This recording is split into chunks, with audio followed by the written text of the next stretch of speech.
Ailə içində olur belə şeylər. El nə deyər? Qonum-qonşu bilməsin. Biraz döz, düzələr.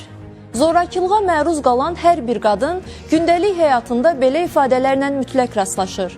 İlk baxışdan bu şəxsi problem kimi görünsə də, əslində gender əsaslı zorakılıq sağlam təməlli gələcək üçün ciddi təhdiddir. Unutmamalıyıq ki, ailə məsələsi pərdəsi arxasında gizlənən zorakılıq bir qadının nə alın yazısıdır, nə də qaçılmaz bir reallıq. Bu, cəmiyyətin təhlükəsizliyinə yönəlmiş hüquq pozuntusudur.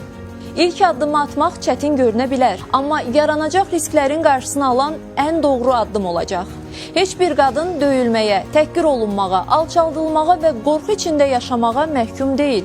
Susmaq problemi həll etmir. Onun davam etməsinə və daha da dərinləşməsinə şərait yaradır. Bugün cəmiyyətdə mövcud olan hüquqi mexanizmlər, dövlətin qarşıya qoyduğu prioritetlər və dəstək imkanları zorakılığa yox demək üçün real fürsətlər yaradır.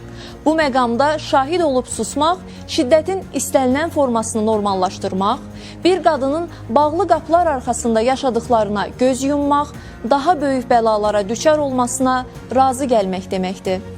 Əziz vətəndaşlar, heç vaxt öz ailəsidir, heç nə olmaz deməyin.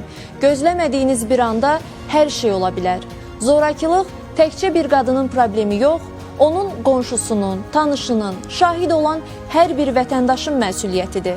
Sağlam ailə və təhlükəsiz cəmiyyət üçün zorakılığa qarşı qəti mövqe nümayiş etdirərək belə hallarla üzləşdikdə aidiyyatı dövlət qurumlarına məlumat verin. Susaraq zorakılığa ortaq olmayın.